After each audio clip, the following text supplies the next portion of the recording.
The persistence problem in latent space. World Labs is now processing 3D spatial reconstructions that maintain geometric persistence even when a virtual camera moves entirely out of frame.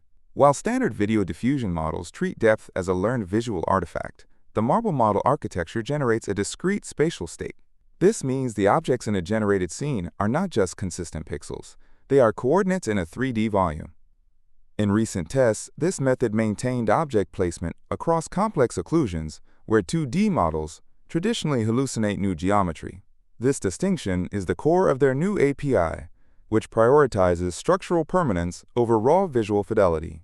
But the real shift is happening in the underlying file format. Dual output meshes over pixels.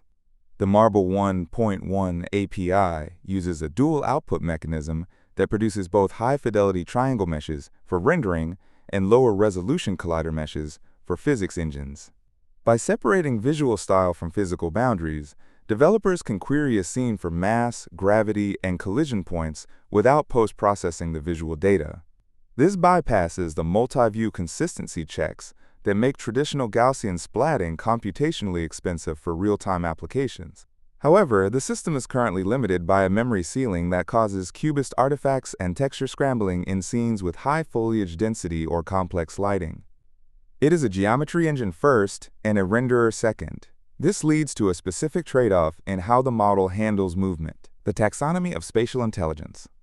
Fei-Fei Li's June 2026 taxonomy identifies a critical gap in current world models, the planner layer. While the API excels as a renderer and simulator, it still lacks the internal logic to predict how an agent should navigate through the space it just created. This is why generated environments often feel like static dioramas rather than living worlds. In developer benchmarks, the API shows a four-fold improvement in physical grounding compared to earlier generative models, but it remains a passive observer. It can tell you where a wall is, but it cannot yet reason about the path a robot should take to avoid it.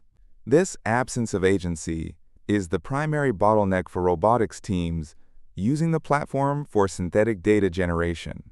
The signal under the noise. The World Labs launch signals that the industry is moving away from the LLM ceiling of pure language and toward a grounded vestibular system for AI. By moving from pixels to geometry, we are seeing the first programmable interface for 3D space that treats reality as code rather than a sequence of frames. This changes the workflow for builders. Instead of prompting for visual output, the focus is now on spatial constraints and kinematic mapping. The real test of this transition will not be in the quality of the renders, but in the integration of these 3D priors into robotics middleware. We should watch for the first production-level integration with NVIDIA Cosmos or similar platforms as the definitive indicator of utility. The success of spatial intelligence depends on whether these models can transition from creating worlds to operating within them. Watch the performance of the Marble 1.2 update scheduled for late 2026. Subscribe for more.